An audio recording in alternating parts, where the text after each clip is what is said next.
Hora de ficar por dentro do que está rolando no mundo do futebol. E o Cid Ramos está aqui do lado para falar dos jogos da semifinal do Goianão e traz também notícias da seleção brasileira que está lá em Berlim. Bom dia, Cid. Boa tarde já agora. Agora, boa tarde. Boa tarde, Michele. Boa tarde para todo mundo. Uma ótima semana para todos. Para todos nós. Pois é, começou a semifinal do Campeonato Goiano. Começou com aquele viés de polêmica, como o futebol tem que ser, o que aquece o futebol é isso.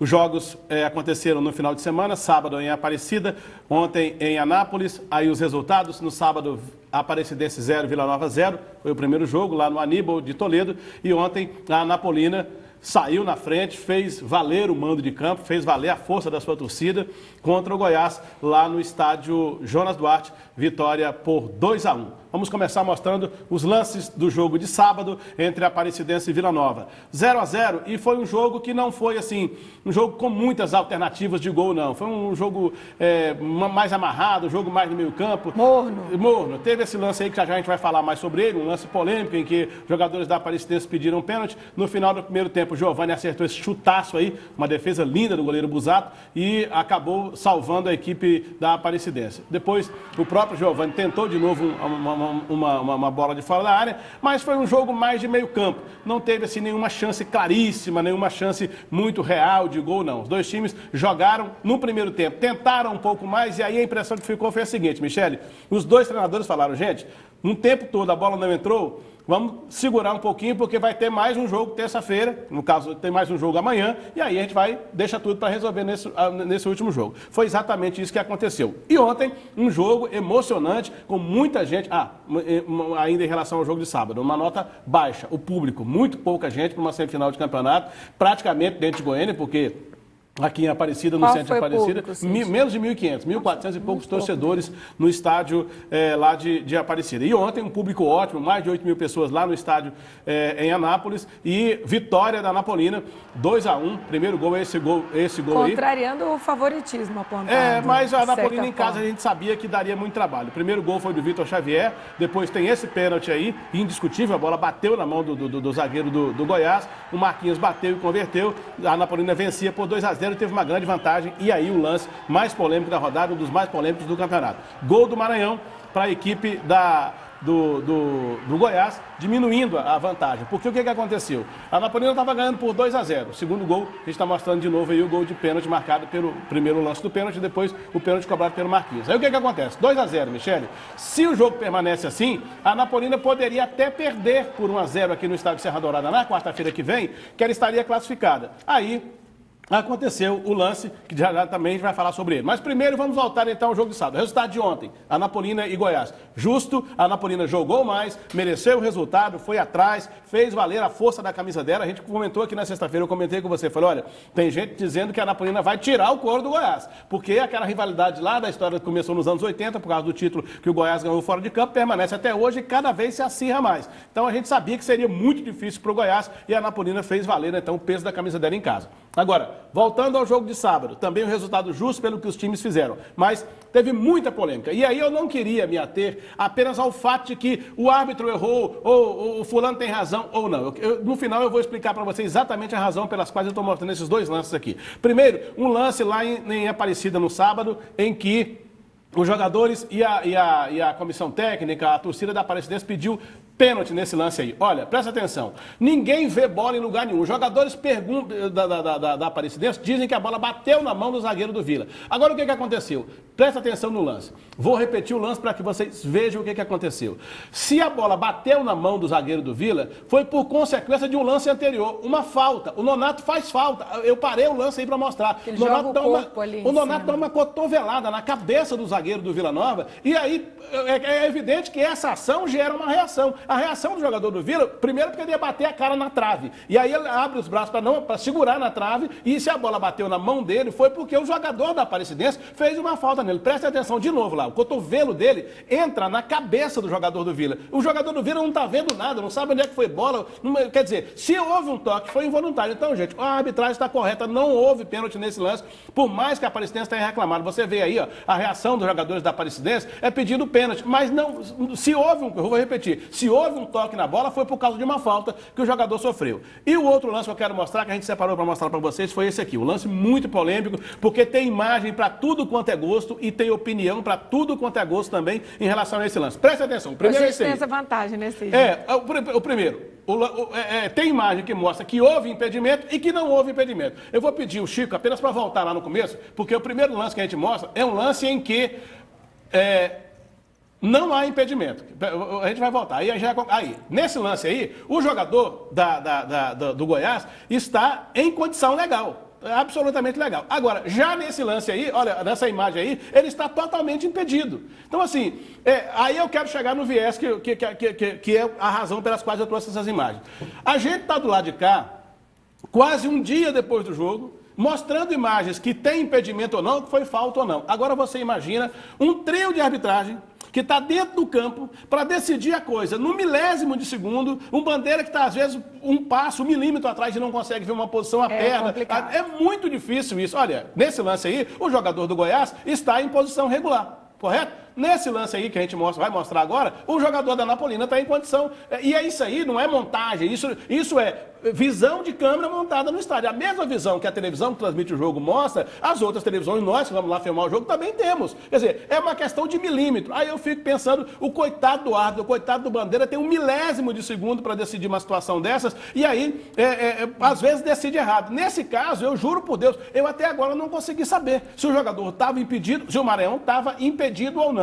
Agora, qual é o resultado disso? O resultado disso é que vira muita confusão, vira muita polêmica, vira muito xingamento, pelo menos em rede social, e isso não é bom. É bom enquanto você tem essa polêmica, essa discussão, essa motivação para o jogo seguinte. Agora, não pode passar disso, né, gente? Não pode passar disso, não pode passar para agressão, não pode passar para briga, não pode passar para ofensa. Porque, e principalmente, não pode passar uma responsabilidade desse tamanho apenas para o trio de arbitragem, porque é muito difícil você decidir uma coisa dessas numa fração de segundo, num lance como esse que a gente acabou de mostrar. Mas ontem após o jogo foi tranquilo. Foi. Coisa boa, pelo menos, aparentemente não aconteceu nada e fica agora a expectativa para a rodada que define os dois finalistas. Amanhã, 8h30 no Serra Dourada tem a Vila Nova e a Aparecidense. Na quarta, 9h45 também no Serra Dourada tem Goiás e Anapolina. A situação é assim, o Vila Nova para se classificar precisa vencer, a Aparecidense precisa vencer. Se der empate, de novo, a decisão nos pênaltis. A situação de quarta-feira, a Anapolina joga pelo empate. O Goiás,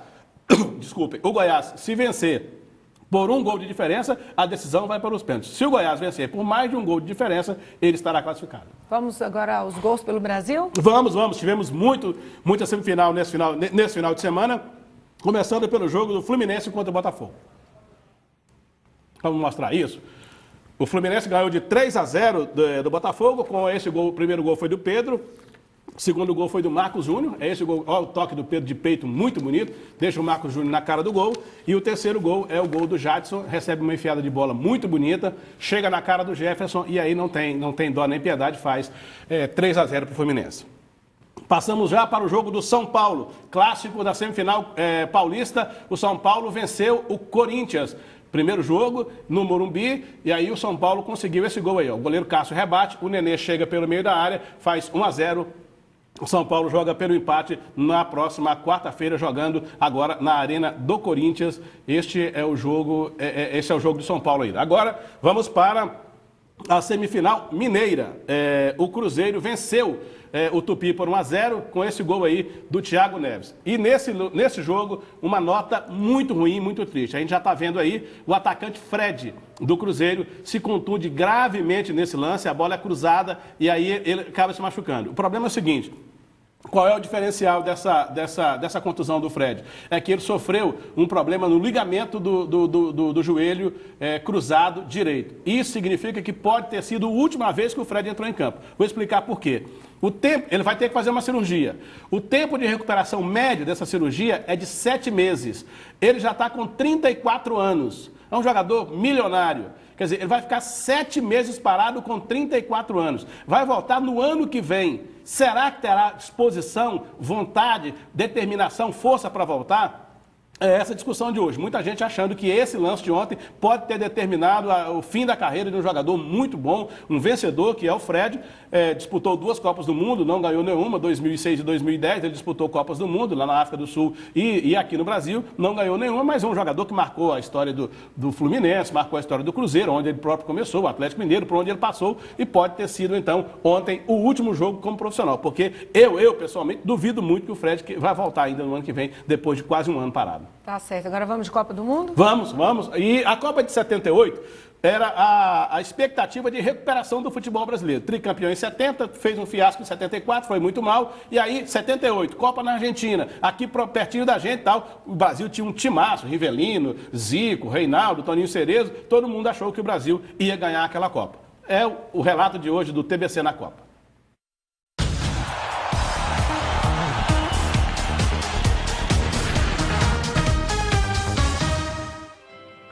É comum que as primeiras colocações em competição recebam medalhas, correto?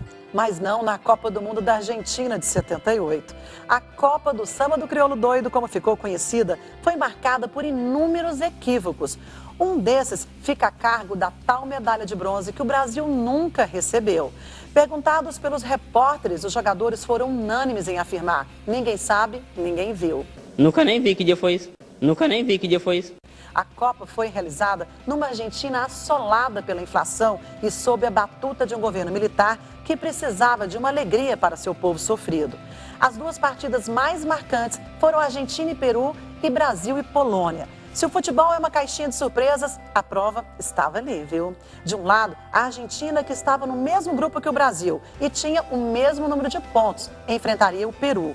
Precisava de 4 gols, fez estes 4 e mais 2. Já o Brasil chega ao 3º lugar invicto e com os mesmos 11 pontos da campeã, com o memorável gol de Nelinho em cima da Itália.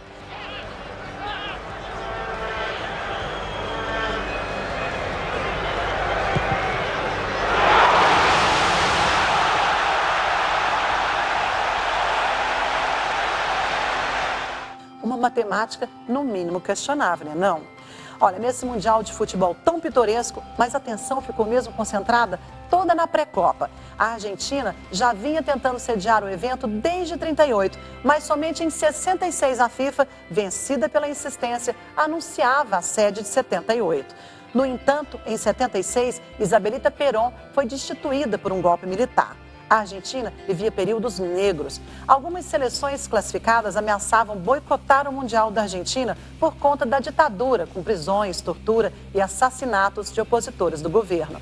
Mas o brasileiro João Avelange, presidente por décadas da FIFA, peitou as ameaças e a Copa se manteve na terra do tango.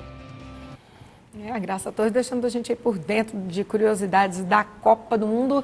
E agora vamos saber como é que está a seleção brasileira lá em Berlim, Cid Ramos. Quais as notícias? Joga amanhã o jogo esperado, tão esperado quanto uma final de Copa do Mundo. Afinal de contas, depois de ter passado o maior vexame da história das Copas, aqui no Brasil, em 2014, o Brasil foi goleado por 7-1 pela Alemanha na fase de quartas de final da Copa.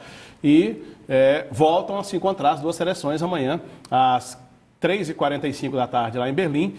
Isso aí são imagens já da seleção treinando agora, e a seleção está em campo nesse momento fazendo o último treino. Será que vai dar aquele medinho, frio na barriga por conta do último embate? Eu até hoje pela manhã eu não tinha essa noção, sabe? Mas eu vendo as entrevistas, olhando a reação dos jogadores quanto às perguntas, como é que eles estão reagindo, olhando como é que nos treinos o Tite está ficando assim mais isolado, mais separado, me parece que pensando numa estratégia para poder ganhar o jogo.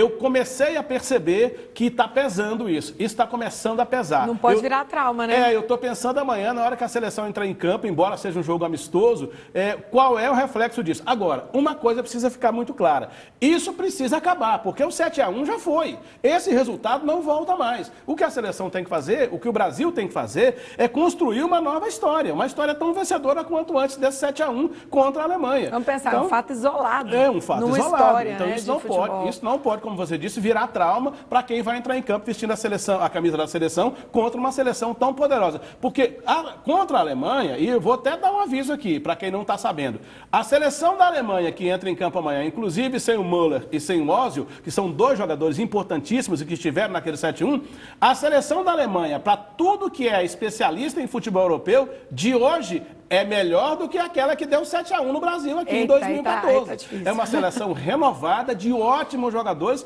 Então, assim, o Brasil não pode criar um trauma. Então, o Brasil é tão forte, tão grande, tão pesado quanto a Alemanha. Tem que jogar e encarar. Aquilo que passou, passou. E, aliás, sobre essa seleção forte da Alemanha, o zagueiro Miranda, que está jogando um grande futebol, titularíssimo, não esteve na Copa de 2014 aqui no Brasil, mas desde lá é o jogador que mais atuou com a camisa da seleção, depois do fatídico 7-1. Quem mais foi convocado e quem mais jogou pela seleção foi ele. E o Miranda falou exatamente dos perigos que essa seleção da Alemanha representa para o Brasil.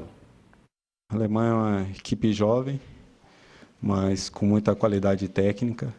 É uma equipe com tantos jogadores jovens que não estavam na Copa. A gente também tem alguns jogadores que não atuaram no Mundial. Com certeza vai ser um grande duelo e a gente não pode ter cuidado só com o jogador, porque é uma equipe muito dinâmica, uma equipe que procura girar bem a bola. Então a gente tem que estar com atenção praticamente em toda a equipe. Só uma modificação haverá na seleção. O Tite confirmou já que o Fred, o volante, vai entrar no lugar do Douglas Costa. Quer dizer, há uma mudança de configuração no time, um time mais forte na defesa para tentar segurar a Alemanha, e é essa a única alteração. O jogo é amanhã, repito, 16h45. A gente aguarda o duelo e te vejo amanhã. Com certeza, amanhã a gente vai estar aqui. Até mais. Grande abraço, boa tarde.